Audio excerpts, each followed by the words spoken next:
नमस्कार. आपण स्टॉक मार्केटमध्ये डीमॅट अकाउंट ओपन करतो आणि बऱ्याच लोकांचं आपण ऐकलेलं असतं, बघितलेलं असतं की लोक खूप पैसे कमवतात ट्रेडिंग करून, राईट? ठीक आहे, त्यात काय चुकीचं नाही आहे. ट्रेडिंगचे पॅटर्न्स वेगवेगळे असतात भरपूर.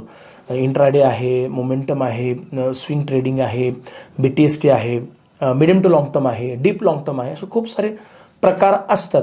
याच्यामध्ये सगळ्यात सेफ झोन ज्याला आपण म्हणतो तो लाँग टर्म, सगळ्यात सेफ झोन. जसं की निफ्टीचे 50 स्टॉक्स जे आहेत ते जर आपण आपल्या पोर्टफोलिओला ठेवत गेलो, ॲड ऑन करत गेलो, तर लाँग टर्मसाठी ऑब्व्हियसली आपल्याला पैसे मिळणारच आहेत. काय त्याच्यामध्ये काय विषय नाही काय, कारण मार्केट हे वर जाण्यासाठी बनलं गेलेलं आहे, खाली जाण्यासाठी बनलं गेलेलं नाही आहे. आपली ग्रोथ थांबणार नाही आहे, ग्रोथ वाढत राहणार आहे आपली आणि होतच राहणार आहे. ठीक आहे. मुद्दा येतो कुठं की मी बघितलं आहे की 100पैकी 90% लोक जे आहेत ना, जी नवीन डीमॅट अकाउंट ओपन करतात किंवा ट्रेडिंग करायला चालू करतात, त्यांना एक कुतूहल असतं की झटपट मला पैसे मिळाले पाहिजेत. आणि त्या याच्यामध्ये आपण काय करतो तर इंट्राडे ट्रेडिंगच्या खूप जास्त आहारी जातो. इंट्राडे ट्रेडिंग वाईट नाही आहे जर तुम्ही डिसिप्लिनने केलं तर, प्रॉपर स्टॉप लॉस मेंटेन केला तर, प्रॉपर ऑन पेपर तुम्ही जर उतरवलं तर. पण तसं होत नाही. ते किती जरी तुम्ही नियम लावले स्वतःला तरी इंट्राडेमध्ये तुम्ही ह्या चुका करणारच आहात, तुम्ही इंट्राडेमध्ये. आणि खूप सारे गोष्टी आता चेंज झालेल्या आहेत. निफ्टी, बँक निफ्टी चे रेट्स खूप वाढलेले आहेत, त्यामुळे लॉट साईजमध्ये चेंजेस झालेले आहेत, त्यामुळे व्हॉल्यूममध्ये फरक पडलेला आहे. कधी वाढतो कधी कमी होतो. एक्सपायरी चे दिवस चेंज झालेले आहेत. अशा बऱ्याचशा गोष्टींचा इम्पॅक्ट जो आहे ना, इनडायरेक्टली का होईना पण तो इंट्राडे ट्रेडिंग ह्या पॅटर्नवर पडलेला आहे. आणि याच्या पुढं जाऊन जर आपण बोलायचं म्हटलं तर ऑप्शन ट्रेडिंग जितकं चांगलं आहे तितकंच घातकसुद्धा आहे. योग्य पद्धतीने केलं तर चांगलं आहे.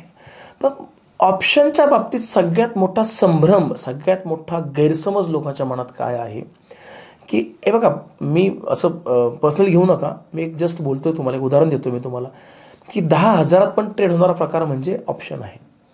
ठीक आहे, आपण काय करतो, 10,000 रुपयाची ॲडजस्टमेंट करतो आणि चला 10,000वर आपण आपलं नशीब आजमावू. तर असं नसतं याच्यामध्ये. मग आपण काय करतो, 10,000मध्ये deep out of the money options 2,000 एक लॉट येतो, असे 5 लॉट बाय करतो. पण तो वाढणार नाही आहे. जो पेशंट ऑलरेडी व्हेंटिलेटरवर आहे त्याचे जगण्याचे चान्सेस खूप कमी असतात. मग लोकांना सवय काय आहे, ह्या चुका मी पण केलेल्या आहेत खूप वर्षांआधी, म्हणून तुम्हाला मी सांगतो कॉन्फिडेंटली, स्वस्त दिसणारी प्रत्येक गोष्ट चांगली असेल असं जरुरी अजिबात नाही आहे. दिसला ऑप्शन 2-3 हजार रुपये रिस्क आहे, फक्त घेऊन टाका. आणि मी तर बघितलं आहे की 1-1, 2-2 लाखाचे सुद्धा ऑप्शन लोक घेतात. डीप आउट ऑफ द मनी, 1-2 रुपये वाढण्याचे त्याचे वांदे असतात असे ऑप्शन. जर व्यवस्थित पद्धतीने केलं तुम्ही, ॲड द मनी ऑप्शन. आता ॲड द मनी ऑप्शन महाग असतो, मग तो अफोर्ड होत नाही. नॉट नेसेसरी अफोर्ड होईलच ना. मग 10, 12, 15 हजारात एक लॉट येतो. हो, पण तो काय येतो, बिकॉज तो मार्केटच्या मुवमेंटनुसार तुम्हाला मुवमेंट देणार आहे ना. ही पण गोष्ट तेवढीच खरी आहे ना. असं नाही की निफ्टी 200 पॉईंट वाढल्यानंतर हा 2 रुपये वाढणार आहे, असं नाही आहे. तर निफ्टीच्या नियर अबाउट तो वाढणार, बिकॉज तो ॲट द मनी ऑप्शन आहे ना, ॲट द मनी आहे ना. त्यामुळं म्हणजे महाग वस्तू जी असते ती चांगली असते ना, ट्रस्टेबल असते ती. तर ऑप्शनमध्ये ह्या चुका खूप जास्त लोकांच्या होतात आणि लॉस करून घेतात लोक. आणि मग आपलं ठरलेलंच असतं की ऑप्शन ट्रेडिंग वाईट आहे, शेअर ट्रेडिंग वाईट आहे, यात पैसेच मिळत नाहीत. अजून खूप सारे प्रकार आहेत त्याच्यामध्ये. हे बघा, स्वतःचा डिसिप्लिन स्वतः जर फॉलो तुम्ही केलं, खूप चांगले पैसे तुम्ही कमवू शकता. की बाबा समजा एक तुम्ही ऑन पेपर उतरवा की बाबा तुमचं काय टार्गेट आहे. ठीक आहे, टार्गेट तर पाहिजेच, काय आहे टार्गेट, आणि लॉस पचवण्याची सुद्धा ताकद तुमच्यामध्ये पाहिजे बरं का.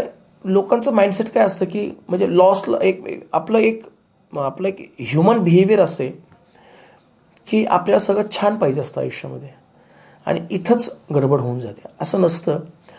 सुख आणि दुःख ह्या दोन्ही गोष्टी आहेत. ठीक आहे, कुठली गोष्ट कायम राहत नसते. तसंच लॉस जर तुम्ही फेस करू शकत नाही, लॉस तुम्हीचं बघू शकत नाही, लॉस तुम्ही कधीतरी बुक करू शकत नाही, तुमचं कामच नाही ट्रेडिंग करण्याचं. त्यामुळं 10मध्ये 2-3 ट्रेड लॉस होणार, लक्षात घ्या. मग तो लॉस किती बुक करायचा आपल्याला, हे आपल्याला ट्रेडिंगला बसण्याआधी आपल्याला डिसाईड पाहिजे की किती लॉस मॅक्झिमम मला बुक करायचा आहे. समजा कॅपिटल 50,000 रुपये आहे, तर 50,000पैकी बाबा एक ट्रेड आपण घेतलेला आहे, 2,500 रुपये लॉस मला बुक करायचं आहे. म्हणजे किती झाले, 5% झाले, बरोबर की नाही. 50,000 10% म्हणजे 5,000 रुपये झाले. 5% म्हणजे 2,500 रुपये झाले, बरोबर. मग तिथं तुमचा लॉस बुक होणं फार इम्पॉर्टंट आहे, लक्षात घ्या. आता प्रॉफिटमध्ये पण तुम्ही डिसिप्लिन खूप फॉलो करू शकता आणि करायला पाहिजे. प्रॉब्लेम कुठं होतो की ठीक आहे, लॉस आपण डिसाईड केला समजा आपल्या डोक्यामध्ये की 50,000 समोर समजा 2 लॉटमध्ये काम करताय तुम्ही आणि त्याला तुम्ही रिस्क मेंटेन केलेली 2,500 रुपीज दोन्ही लॉट म्हणून, असं आपण उदाहरण घेऊ. इथं 5% रिस्क आपण घेतोय. मग प्रॉफिटचं काय, तर प्रॉफिट ठीक आहे, नेवर एंडिंग गोष्ट आहे ती. म्हणजे आपण असं म्हणू शकत नाही की आता मला 2,000 रुपये प्रॉफिट मिळालं बस झालं मला. ॲक्च्युली तुम्ही तसं जर म्हटलं तर सोन्याहून पिवळं आहे. 500 रुपये 1,000 रुपये मला आज आले, संपला विषय, ट्रेडिंग बंद. हे असं तुम्ही जर केलं महिनाभर, एका महिन्यात 22 दिवस ट्रेडिंग सेशन्स असतात, तर तुमची वेल्थ, तुमची ग्रोथ कुठं जाईल. बट ते डिसाईड करणं फार इम्पॉर्टंट असतं. तर बाबा ठीक आहे, तुम्ही ट्रेड घेतलेला आहे, स्टॉप लॉस मेंटेन केलेला आहे, प्रॉफिटची तुम्ही वाट बघताय, ऑर्डर लावलेली आहे, किंवा बरेचसे लोक तर ऑर्डर लावत नाहीत प्रॉफिटची, ठीक आहे.